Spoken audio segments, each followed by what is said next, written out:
Kochi to Delhi जाणाऱ्या फ्लाईटमध्ये bomb असल्याच्या धमकीवरून नागपुरात इमर्जन्सी लँडिंग।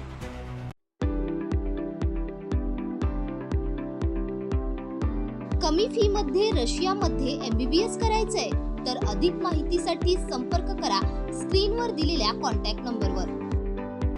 इंडिगोच्या फ्लाईटमध्ये बॉम्ब असल्याची माहिती मिळताच इमर्जन्सी लँडिंग। नागपूर विमानतळावर सुखरूप फ्लाईट उतरली। यात कंपनीच्या विमानात बॉम्ब असल्याचं कळताच ATS सोबत संपर्क साधून इमर्जन्सी लँडिंग करण्यात आली।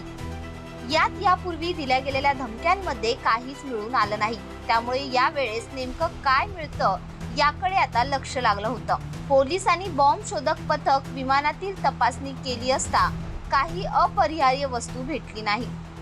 कोची टू दिल्ली जाणाऱ्या इंडिगो फ्लाईटमध्ये पुन्हा सर्व यात्रींना बसवण्यात आले असून आता पुन्हा दिल्लीकडे जाण्यासाठी सज्ज झाले आहे।